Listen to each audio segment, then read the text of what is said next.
दोस्तों स्वागत है आपका बिहार न्यूज में। दोस्तों मैं हूं फिरदौस गनी और आप देख रहे हैं केडीवी लाइव। तो दोस्तों आज हो चुका है 16 जून 2022। तो आज की बिहार की टॉप न्यूज़ लेकर आए हैं आपके लिए। तो दोस्तों वीडियो स्टार्ट करने से पहले आपसे एक रिक्वेस्ट है, अगर आप नए आए हैं इस चैनल पर तो फिर इस चैनल को सब्सक्राइब करके बेल आइकन को भी प्रेस कर दीजिए और साथ में वीडियो को लाइक कर दीजिए, अपने दोस्तों के साथ शेयर भी कीजिए। तो चलिए दोस्तों स्टार्ट करते हैं आज की पूरे बिहार की टॉप न्यूज़।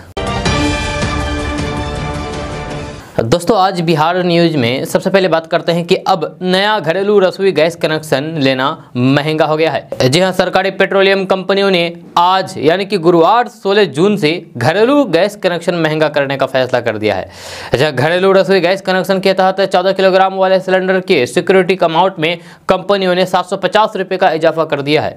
जी हाँ, यानी कि अगर आज के बाद से जब भी रसोई गैस नया कनेक्शन लेंगे तो फिर आपको 750 रुपये अतिरिक्त देने होंगे। जी हाँ, 5 किलो वाले सिलेंडर के लिए भी 350 रुपये ज़्यादा देने होंगे। रसोई गैस सिलेंडर ही नहीं बल्कि पेट्रोलियम कंपनियों ने गैस रेगुलेटर के दामों में भी बढ़ोतरी कर दी है। नए गैस रेगुलेटर के लिए 100 रुपये ज़्यादा देना होगा। दोस्तों बात करते हैं कि बिहार में टीचर बनने की चाहत रखने वाले युवाओं के लिए बड़ी खबर सामने आ रही है। ताज़ा रिपोर्ट्स के मुताबिक बिहार में अब शिक्षक पात्रता परीक्षा यानी कि टीईटी का एग्जाम नहीं लिया जाएगा। जहाँ वही केंद्रीय शिक्षक पात्रता परीक्षा यानी कि सीटीईटी पास व्यक्ति ही बिहार में टीचर बनेंगे। खबर के अनुसार प्राथमिक शिक्षा निदेशक रवि प्रकाश ने बिहार विद्यालय परीक्षा समिति पटना के सचिव को इस संदर्भ में पत्र जारी कर दिया है। इससे अब ये साफ हो गया है कि बिहार सरकार के द्वारा अब शिक्षक पात्रता परीक्षा यानी कि टीईटी का आयोजन नहीं किया जाएगा। आपको बता दूं कि केंद्र सरकार हर साल टीचर के लिए केंद्रीय शिक्षक पात्रता परीक्षा यानी कि सीटीईटी आयोजित करती है। अब बिहार में अलग से शिक्षक पात्रता परीक्षा यानी कि टीईटी नहीं लिया जाएगा और सीटीईटी पास वाले ही बिहार में टीचर बन सकेंगे। आपको बता दूं कि बिहार में इससे पहले टीईटी का आयोजन बिहार विद्यालय परीक्षा समिति द्वारा किया जाता था। दोस्तों बात करते हैं कि बिहार में मछली पकड़ने वाले लोगों के लिए राजधानी पटना से बड़ी खबर सामने आ रही है। ताजा रिपोर्ट्स के मुताबिक पटना, बक्सर, भागलपुर समेत बिहार के सभी जिलों की नदियों में 15 अगस्त तक मछली पकड़ने पर रोक लगा दी गई है। इसको लेकर के आदेश भी जारी कर दिए गए हैं। खबर के अनुसार 15 जून से 15 अगस्त तक मछलियों का प्रजनन का समय होने के चलते नदियों में मछुआरे इनका शिकार नहीं कर सकेंगे। सरकार ने यह फैसला इसलिए किया है, इस समय मछलियां प्रजनन करती है यानी कि बच्चे देती है। इसी को ध्यान में रखते हुए ये आदेश दे दिए गए हैं। जहाँ सरकारी आदेश के मुताबिक 15 अगस्त तक बिहार की सभी सदाबहार नदियों में मछुआरे मछली नहीं पकड़ सकेंगे। इसको लेकर के सभी जिलों को निर्देश दे दिया गया है। इसका पालन बिहार में सभी मछली पकड़ने वाले लोगों को अनिवार्य रूप से करना होगा। अगर पालन नहीं करते हैं तो फिर उसको जेल की हवा खानी पड़ेगी। दोस्तों बात करते हैं कि बिहार में रहने वाले लोगों के लिए राजधानी पटना से अच्छी खबर सामने आ रही है। ताजा रिपोर्ट्स के मुताबिक बिहार के पटना, दरभंगा, सुपौल समेत 6 जिलों में ब्लड बैंक खोले जाएंगे। इसकी जानकारी बिहार के स्वास्थ्य मंत्री मंगल पांडे ने दी है। स्वास्थ्य मंत्री मंगल पांडे ने जानकारी देते हुए बताया है कि अगले 1 साल के अंदर बिहार के पटना, दरभंगा, शिवहर, गया, सुपौल, मोतिहारी और दरभंगा जिले में ब्लड बैंक खोले जाएंगे। वहीं गया और भागलपुर में डे केयर सेंटर भी खोले जाएंगे। आपको बता दूं कि बिहार में थैलेसीमिया, हीमोफीलिया और सिकल सेल एनीमिया के मरीजों को खून की ज़रूरत पड़ती है, लेकिन खून की कमी से लोगों को काफ़ी परेशानी का सामना करना पड़ता है। इसी को ध्यान में रखते हुए ब्लड बैंक खोलने का फैसला किया गया है। स्वास्थ्य मंत्री मंगल पांडे ने कहा है कि बिहार में अभी 34 जगहों पर ब्लड सेपरेशन कंपोनेंट है, लेकिन हम बहुत जल्द इसकी संख्या में बढ़ोतरी करेंगे। बिहार के गया, बेतिया और सिवान में भी ऐसे कंपोनेंट लगाए जाएंगे जिससे लोगों को काफ़ी राहत मिलेगी। दोस्तों बात करते हैं कि बिहार के मुख्यमंत्री नीतीश कुमार की पार्टी जेडीयू ने आज 4 नेताओं को पार्टी से बाहर कर दिया है। इस लिस्ट में पार्टी के प्रदेश प्रवक्ता डॉक्टर अजय आलोक का नाम भी शामिल है। टीवी चैनलों पर होने वाले डिबेट के वे चर्चित चेहरे थे। पार्टी विरोधी गतिविधियों में शामिल होने के आरोप में उनकी छुट्टी कर दी गई है। एक न्यूज चैनल से बातचीत करते हुए अजय आलोक ने पार्टी को धन्यवाद कहा है। उन्होंने बताया है कि उन्होंने हमेशा पार्टी के अनुशासन का पालन किया है। जेडीयू में अजय आलोक को केंद्रीय मंत्री आरसीपी सिंह का करीबी माना जाता था। इससे पहले भी अजय आलोक को एक बार फिर से पार्टी के प्रवक्ता पद से हटा दिया गया था, जब तब उन्होंने चुनावी रणनीतिकार प्रसाद किशोर के खिलाफ बयान दे दिया था। उन दिनों प्रसाद और नीतीश कुमार के रिश्ते अच्छे हुआ करते थे। अब सवाल उठता है कि आखिर अजय आलोक को क्यों हटाया गया। तो जेडीयू के सूत्रों ने बताया है कि पार्टी में रहकर भी अजय आलोक सार्वजनिक फॉर्म और डिबेट में बीजेपी की तरफदारी किया करते थे। जहाँ कुछ कम मौके पर उन्होंने पार्टी लाइन से अलग भी बयान दिया था। अजय आलोक खुद डॉक्टर हैं और उनके पिता डॉक्टर गोपाल सिन्हा भी बिहार के जाने माने डॉक्टर हैं, जब वे बीएसपी से विधानसभा का चुनाव भी लड़ चुके हैं। दोस्तों बात करते हैं कि भारतीय मुक्केबाज निखत जरीन ने धार्मिक मसलों को लेकर के बड़ा बयान दिया है। उन्होंने लगातार धर्म के नाम पर उनकी आलोचना करने वाले लोगों को मुंहतोड़ जवाब देते हुए कहा कि वे बॉक्सिंग रिंग में देश का प्रतिनिधित्व करती है। यह निखत जरीन से लोग उनकी मेहनत और उपलब्धियों से ज्यादा धर्म को लेकर के सवाल करते हैं। अपनी धार्मिक पृष्ठभूमि को लेकर के आलोचना झेलने वाली निखत जरीन ने कहा कि उनके लिए हिंदू मुस्लिम मायने नहीं रखता है। जब बॉक्सिंग में कैरियर बनाने के लिए सामाजिक पूर्वाग्रह का सामना करने वाली 25 साल की निखत ने एक कार्यक्रम के दौरान स्पष्ट रूप से कह दिया है कि वे किसी समुदाय के लिए नहीं खेलती है, बल्कि उनका लक्ष्य भारत के लिए खेलना और भारत के लिए जीतना है। निखत जरीन ने कहा कि बतौर खिलाड़ी मैं भारत का प्रतिनिधित्व करती हूं। निखत जरीन ने कहा कि मेरे लिए हिंदू या फिर मुस्लिम मायने नहीं रखता है। मैं किसी भी मुस्लिम का प्रतिनिधित्व नहीं करती हूँ। मैं सिर्फ देश के लिए उतरती हूँ और पदक जीतकर खुश हूँ। दोस्तों बात करते हैं कि बिहार की राजधानी पटना से बड़ी खबर सामने आ रही है। ताजा रिपोर्ट्स के मुताबिक पटना जिले में 3 साल से अधिक समय से एक ही जगह पर तैनात डॉक्टरों और स्वास्थ्य कर्मियों का तबादला किया जाएगा। इसको लेकर के तैयारियां शुरू कर दी गई है। खबर के अनुसार स्वास्थ्य विभाग के द्वारा पटना जिले में 3 साल से एक ही जगह पर तैनात करीब 85 डॉक्टर और लगभग 515 स्वास्थ्य कर्मियों की सूची तैयार की जा रही है। बहुत जल्द इन कर्मियों को दूसरे जगह पर तबादला किया जाएगा। आपको बता दूं कि बिहार स्वास्थ्य विभाग के आदेश के बाद पटना जिले में एक ही जगह पर 3 साल से तैनात सभी डॉक्टरों, नर्सिंग स्टाफ, जूनियर स्टाफ, निगरानी क्लर्क समेत सभी प्रकार के स्वास्थ्य कर्मियों का रिकॉर्ड खंगाला जा रहा है। दोस्तों बात करते हैं कि बिहार के सीतामढ़ी जिले से अच्छी खबर सामने आ रही है। ताजा रिपोर्ट्स के मुताबिक सीतामढ़ी में 17 जून को जॉब कैंप लगाया जाएगा। जो युवा नौकरी करना चाहते हैं वे इस जॉब कैंप में उपस्थित होकर के नौकरी प्राप्त कर सकते हैं। इसको लेकर के दिशा निर्देश जारी कर दिया गया है। खबर के अनुसार ये जॉब कैंप सीतामढ़ी के ITI कैंपस में बिहार सरकार श्रम संसाधन विभाग और जिला नियोजनालय के तत्वाधान में आयोजित होगी।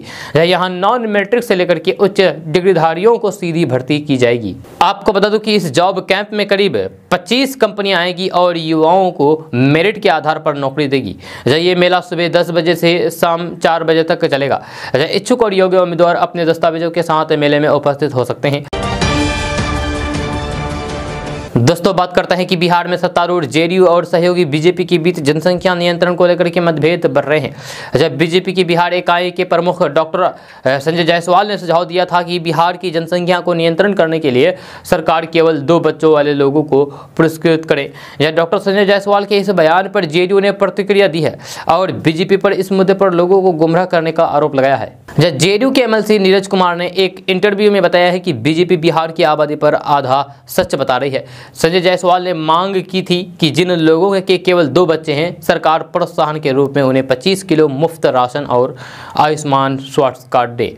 उधर मुख्यमंत्री नीतीश कुमार जनसंख्या नियंत्रण कानून लाने की केंद्र की योजना को सिरे से खारिज कर चुके हैं। नीतीश कुमार ने दावा किया था कि केवल शिक्षा और जागरूकता जनसंख्या को नीचे लाने में मदद कर सकती है। नीतीश कुमार के इस दावे को दोहराते हुए नीरज कुमार ने कहा कि बीजेपी को सब पहले जवाब देना चाहिए कि एनडीए ने 2 बच्चों के मानदंड को बढ़ावा देने के लिए प्रोत्साहन को क्यों खारिज कर दिया था।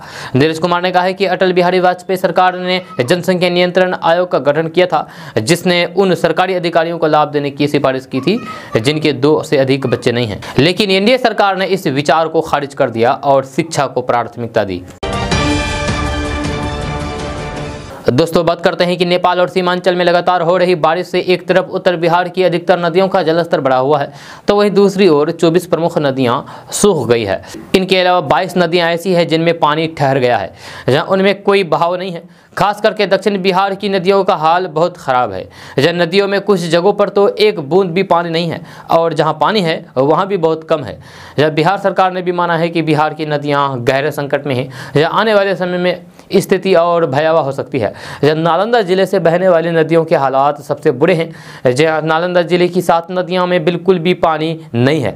जब पटना जिले की भी 2 नदियाँ सूखी पड़ी है, जबकि गंगा नदी का जलस्तर लगातार बढ़ रहा है। इसी तरीके से जमुई, नवादा, बांका और गया जिले में 2-2 नदियों में बहाव नहीं है। जहाँ करीब 10 साल पहले ये नदियां वेग से बहती थी, मगर पिछले कुछ सालों में इनका जलस्तर सूखता चला गया, जहाँ इससे भूजल स्तर पर भी विपरीत प्रभाव पड़ रहा है। अगर मानसून में औसत बारिश नहीं हुई तो फिर आने वाले समय में और भी बड़ा संकट पैदा हो जाएगा।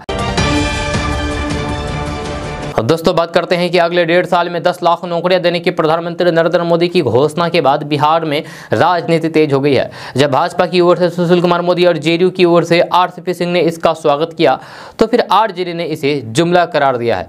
जब बिहार विधानसभा में नेता प्रतिपक्ष तेजस्वी यादव ने पूछा है कि पीएम बताएं नौकरियां नियमित होंगी या फिर संविदा पर, क्या इनके लिए भी परीक्षा फॉर्म शुल्क लिया जाएगा, ये सवाल है। उन्होंने कहा है कि भाजपा ने सरकार में आने से पहले प्रतिवर्ष यानी कि हर साल 2 करोड़ नियमित नौकरियां देने का लिखित वादा किया था, लेकिन 8 साल के शासनकाल के बाद भी अब 1.5 साल में केवल 10 लाख नौकरियां देने का जुबानी खर्च हो रहा है। तेजस्वी यादव ने कहा है कि इनकी बातों, वादों, कस्मों, जुमलों, भाषणों और इरादों का तुलनात्मक विश्लेषण होना चाहिए।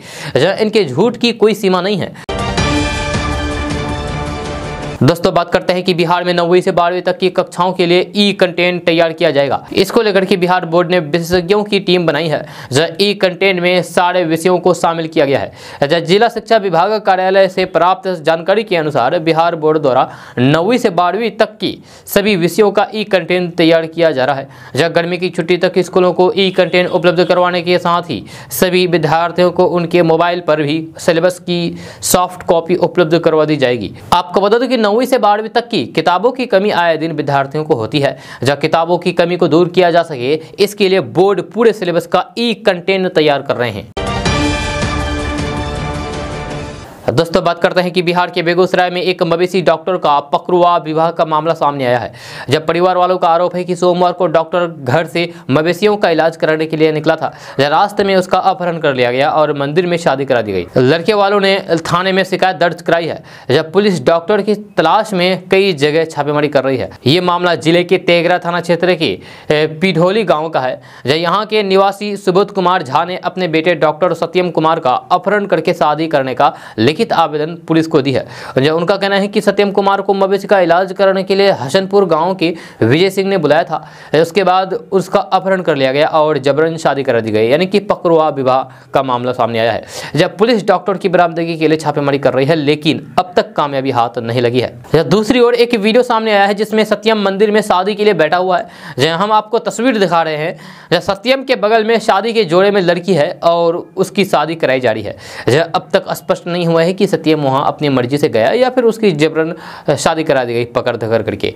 यह सत्यम की बरामदगी के बाद ही पूरा मामला साफ होगा कि उसकी पकड़वा शादी हुई है या फिर उसने अपनी मर्जी से शादी की है। फिलहाल यह मामला अभी पूरे बिहार में गरमाया हुआ है। दोस्तों बड़ी खबर राजधानी पटना से आ रही है, जहां लालू प्रसाद यादव के बड़े बेटे और बिहार सरकार के पूर्व मंत्री तेज प्रताप यादव के घर में चोरी हुई है। तेज प्रताप यादव ने अपने नौकर पर ही चोरी का आरोप लगाते हुए सचिवालय थाने में आवेदन दिया है। तेज प्रताप यादव के मुताबिक 27 मई को उसके पटना में स्थित सरकारी आवास 2 स्टैंड रोड पर चोरी की घटना हुई है। तेज प्रताप यादव के सरकारी आवास से आईफोन समेत 3 बैग की चोरी हुई है। उन्होंने इस मामले में अपने नौकर चंदन को आरोपी बताया है। तेज प्रताप यादव ने पुलिस को दिए गए आवेदन में अपनी गाड़ी क्षतिग्रस्त करने का भी आरोप लगाया है। पटना में तेज प्रताप यादव को सरकारी आवास के तौर पर 2 स्टैंड रोड पर बंगला दिया गया है, लेकिन फिलहाल वे अपनी मां राबड़ी देवी के साथ उनके आवास पर रह रहे हैं। चोरी की इस घटना के बाद तेज प्रताप यादव ने सुरक्षा कर्मियों पर भी बड़ा सवाल उठाया है। दोस्तों बात करते हैं कि केंद्र सरकार ने युवाओं को रोजगार देने के बहाने उनके रोजगार अधिकारों का एक तरीके से कत्ल ही कर रही है। ऐसा आज के युवाओं का मानना है।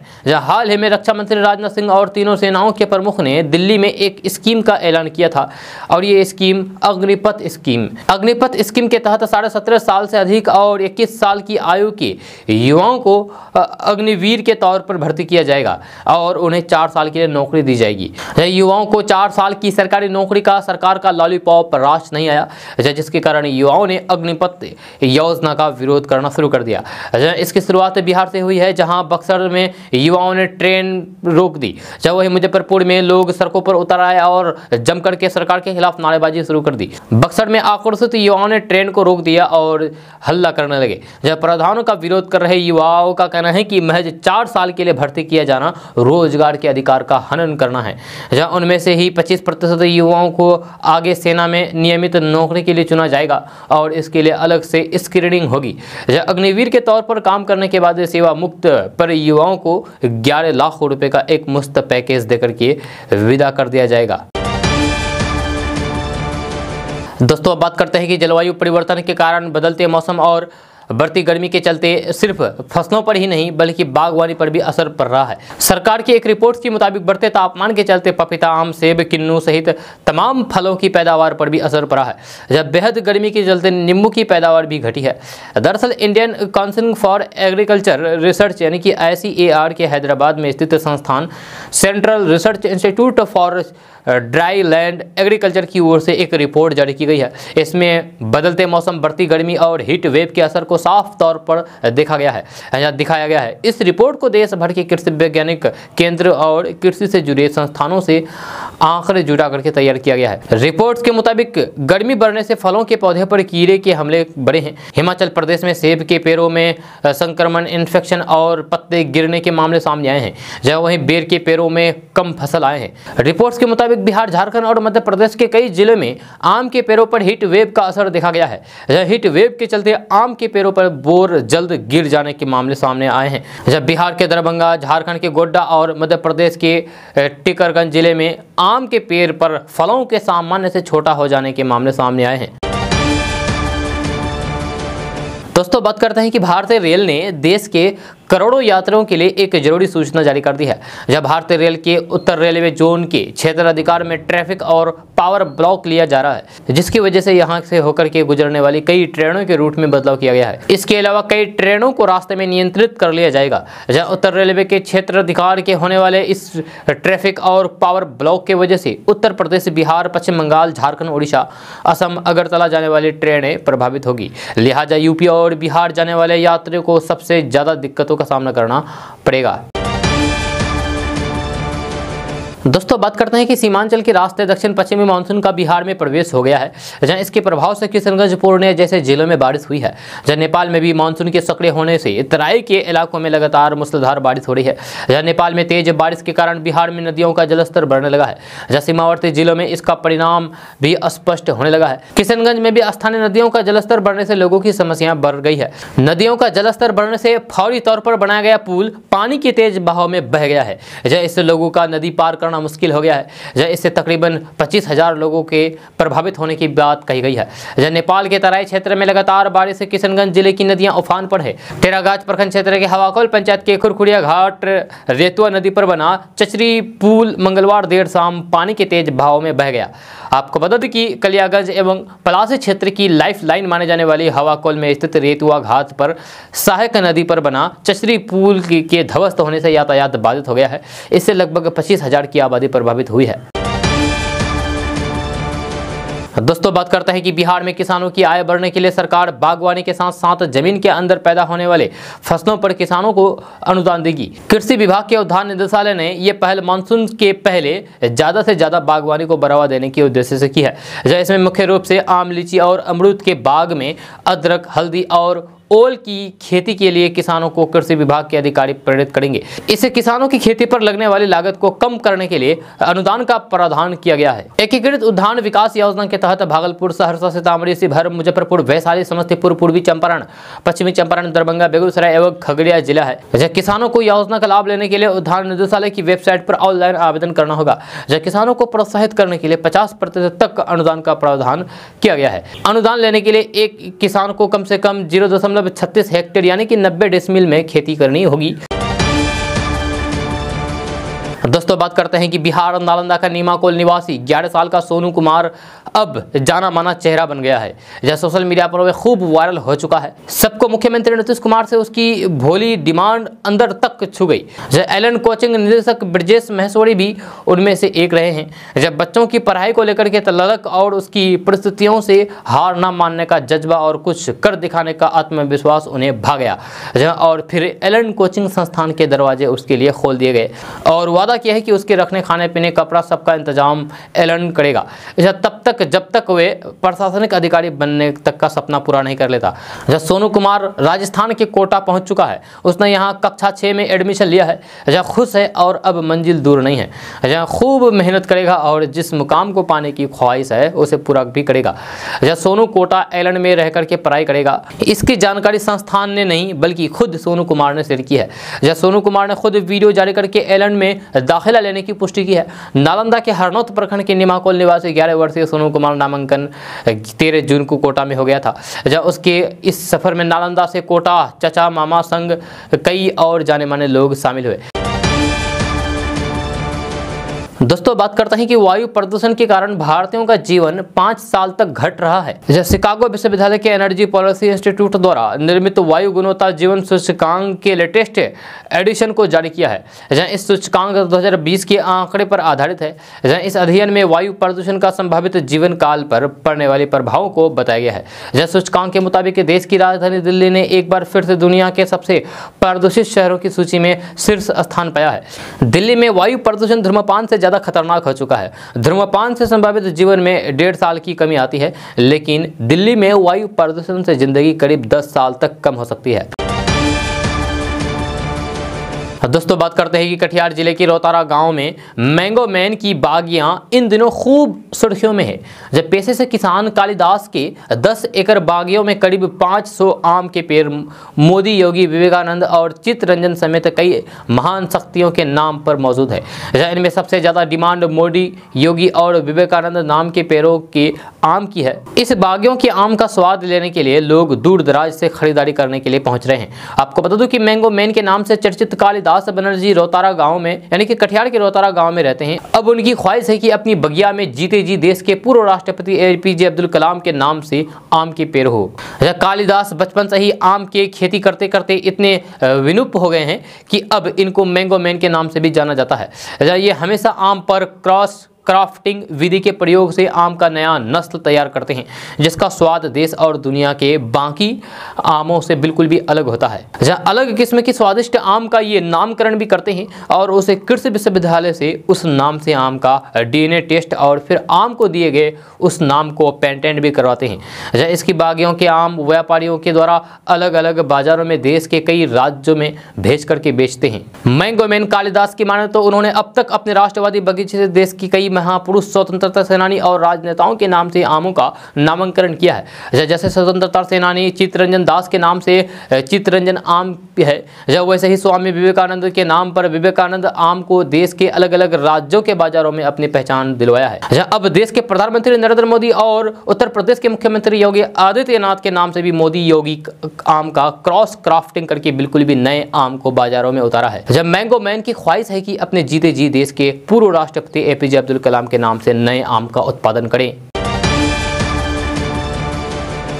दोस्तों बात करते हैं कि पिछले महीने केंद्र सरकार की ओर से पेट्रोल डीजल पर एक्साइज ड्यूटी घटने के बाद बिहार में पेट्रोल डीजल की कीमत में कमी हुई है, लेकिन इसके बाद भी पेट्रोल और डीजल की कीमतों में उतार चढ़ाव जारी है, जिसके मुताबिक आज बिहार में पेट्रोल के दाम में 89 पैसे और डीजल के दाम में 74 पैसे की बढ़ोतरी हुई है। जब बिहार में आज पेट्रोल 109 रुपये 66 पैसे प्रति लीटर और डीजल की कीमत 96 रुपये 28 पैसे प्रति लीटर बिक रहा है।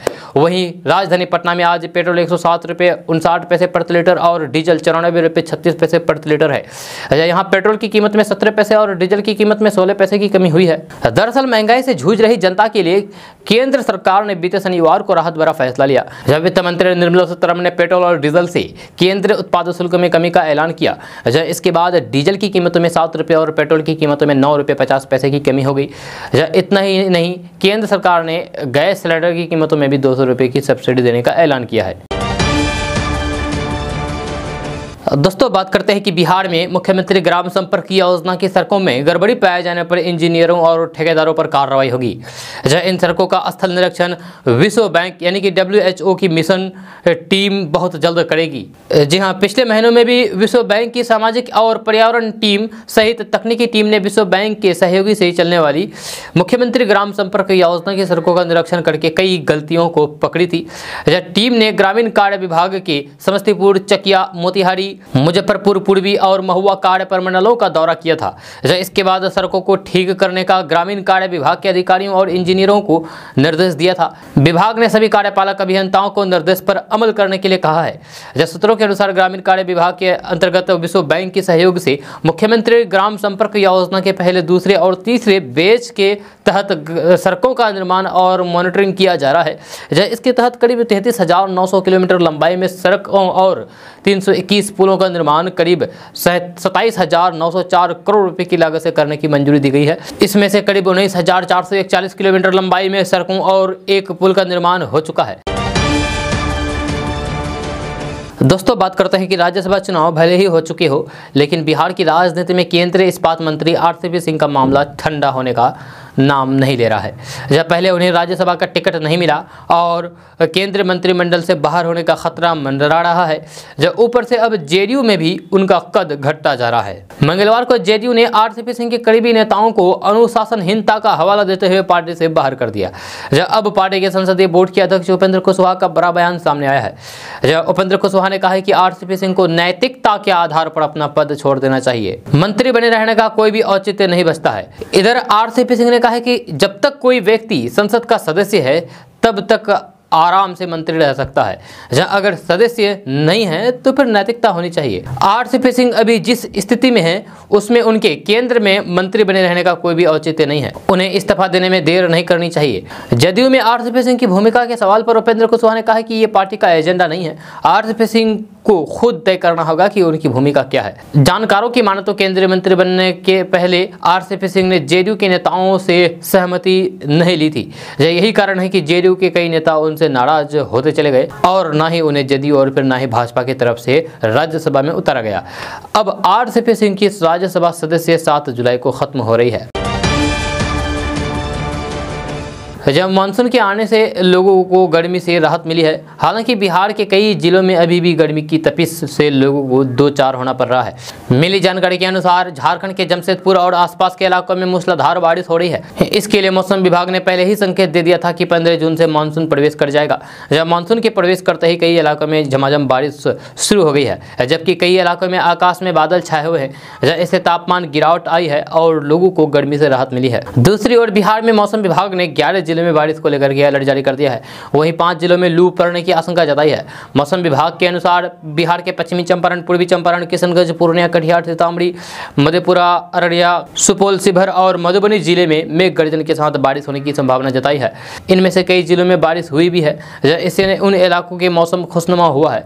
जब वहीं दूसरी ओर कैमूर, रोहतास, गया, औरंगाबाद और नवादा जिले में लू का अलर्ट जारी किया गया है। इसलिए इन इलाकों के लोगों को सावधान रहने की जरूरत है। दोस्तों बात करते हैं कि आरजेडी सुप्रीमो लालू प्रसाद यादव अब अपना इलाज करवाने के लिए विदेश जा सकेंगे। जहां कहा जा रहा है कि जल्द ही वे डॉक्टर से इसको लेकर के सलाह और अपॉइंटमेंट ले सकते हैं। आपको बता दूं कि मंगलवार को सीबीआई के विशेष न्यायाधीश दिनेश राय की अदालत में सुनवाई हुई। सुनवाई के बाद अदालत ने आरजेडी सुप्रीमो लालू प्रसाद यादव का पासपोर्ट जारी करने का आदेश दे दिया। लालू प्रसाद यादव चारा घोटाले के 5 मामलों में जमानत पर हैं। आपको बता दूं कि लालू प्रसाद यादव कई बीमारियों से जूझ रहे हैं। इस संबंध में कई बार उनकी ओर से इसके बारे में कोर्ट को भी बताया गया है। राज्यसभा को लेकर के टिकट के बंटवारे के समय लालू प्रसाद यादव पटना आए हुए थे, तब से वे पटना में ही हैं। इस बीच उन्होंने कई बार पार्टी के नेताओं के साथ बैठक भी की है। दोस्तों बात करते हैं कि बिहार में गर्मी की छुट्टी के बाद कल से स्कूल खुल गए हैं। इसके साथ स्कूलों में समर वेकेशन समाप्त हो गया है। जब बच्चों के आने से एक बार फिर से स्कूल में रौनक लौट आई है। काफ़ी संख्या में बच्चे क्लास करने स्कूल पहुंचे हैं। फिलहाल स्कूलों को मॉर्निंग शिफ्ट में चलाया जा रहा है। इस संबंध में एक दिन पहले ही जिला शिक्षा अधिकारी ने आदेश जारी कर दिया था, जिसके मुताबिक कि स्कूल सुबह 6:30 बजे से 10:45 तक चलाया जाएगा।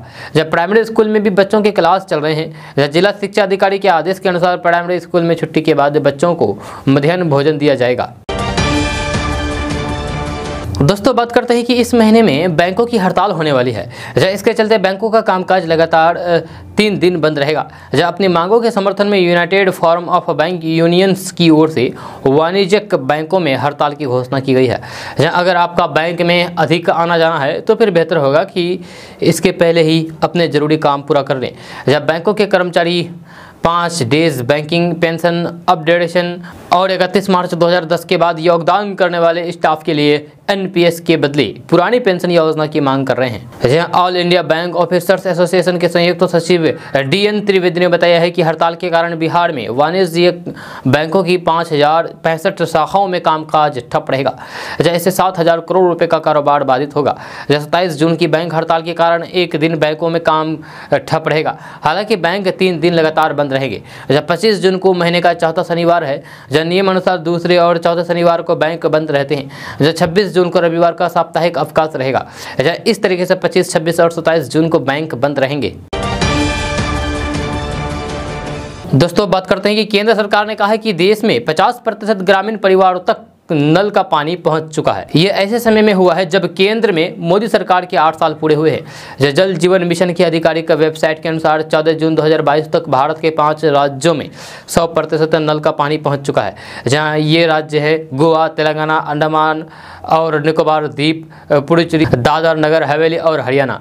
जहाँ वही पंजाब, गुजरात, हिमाचल प्रदेश और बिहार में 90% से ज़्यादा परिवारों तक नल का पानी पहुंच गया है। ओडिशा, नागालैंड, तमिलनाडु, मध्य प्रदेश, केरल, लद्दाख, मेघालय, असम, पश्चिम बंगाल ऐसे कुछ राज्य हैं जहां नल से जल की पहुंच 50% से भी कम है। जहां उत्तर प्रदेश, झारखंड, छत्तीसगढ़, राजस्थान में नल से जल योजना की स्थिति काफ़ी खराब है। जल जीवन मिशन की शुरुआत 15 अगस्त 2019 को प्रधानमंत्री नरेंद्र मोदी ने की थी। आंकड़े के अनुसार 15 अगस्त 2019 तक भारत के सिर्फ 16% परिवारों तक ही नल से जल की पहुंच थी। वहीं 14 जून 2022 को यह आंकड़ा पहुंच करके 50% पर पहुंच गया है।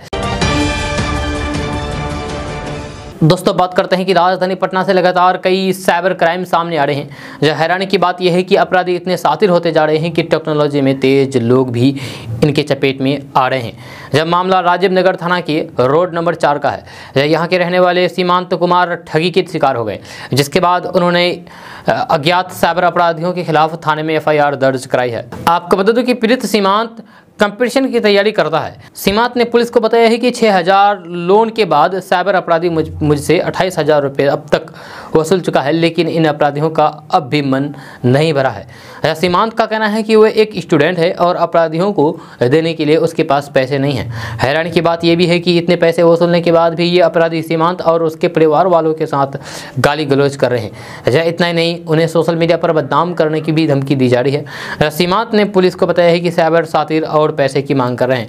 मेरे परिवार वालों को भी फ़ोन किया जा रहा है और बदनाम करने की धमकी दी जा रही है। पुलिस ने ऐसे 10 नंबरों पर FIR दर्ज की है। जब फिलहाल मामले की जांच की जा रही है। दोस्तों बात करते हैं कि अगर आपके मन में बिहार शिक्षक पात्रता परीक्षा यानी कि BTET को लेकर के भ्रम है तो फिर इसे दूर कर लें। जैसे शिक्षा मंत्री विजय कुमार चौधरी ने बुधवार को कहा कि इस संबंध में विभाग में एक निर्णय हुआ था जिसकी रिपोर्टिंग गलत हुई है और लोगों में भ्रम की स्थिति पैदा हुई है। राज्य सरकार राज्य स्तर पर कराई जाने वाली परीक्षा पर रोक नहीं लगाएगी। विजय कुमार चौधरी ने कहा है कि शिक्षा विभाग के फैसले को समझने में गलती हुई है। 7वें चरण की शिक्षक बहाली को जल्द ही पूरा किया जाएगा। यदि नई TET परीक्षा ली गई तो फिर शिक्षकों की नियुक्ति में देरी होगी। इसलिए यह निर्णय लिया गया है कि 7वें चरण की बहाली तक TET नहीं होगी। जब वर्तमान परिस्थितियों में इसे आगे बढ़ाने का फैसला किया गया है। जैसे शिक्षा विभाग द्वारा पत्र में कहा गया है कि सरकार 6ठे चरण की नियुक्ति को तत्काल पूरा करके अगले चरण की नियुक्ति की प्रक्रिया प्रारंभ करना चाहती है। बिहार सरकार के द्वारा पात्रता परीक्षा अभी आयोजित करने से अगले चरण की नियुक्ति की प्रक्रिया प्रभावित होगी और उसमें और देरी होगी। इसी को देखते हुए शिक्षा विभाग ने अभी इस परीक्षा को स्थगित करने का फैसला किया है। पूर्व की तरह परीक्षा में पास छात्र भी अगले चरण की नियुक्ति प्रक्रिया अविलंब प्राप्त करने की मांग कर रहे हैं। ऐसी स्थिति में यह निर्णय लिया गया है कि अगले चरण की नियुक्ति की प्रक्रिया पूरी करने तक उपलब्ध खाली पड़े पदों और फिर पात्रता रखने वाले अभ्यर्थियों की संख्या की समीक्षा करके राज्य सरकार आवश्यक अनुसार पात्रता परीक्षा आयोजित करेगी। जब भविष्य में बिहार शिक्षक पात्रता परीक्षा पर रोक लगाने की कोई भी बात नहीं है। दोस्तों आज का न्यूज़ बस यहाँ तक। कैसा लगा जरूर अपना सुझाव दीजिएगा नीचे कमेंट बॉक्स में कमेंट करके। अगर आप नए आए हैं इस चैनल पर तो फिर इस चैनल को सब्सक्राइब करके बेल आइकन को भी प्रेस कर दीजिए और साथ में वीडियो को लाइक कर दीजिए, अपने दोस्तों के साथ शेयर भी कीजिए। तो चलिए दोस्तों फिर मिलते हैं कल की वीडियो में, तब तक के लिए जय हिंद जय बिहार।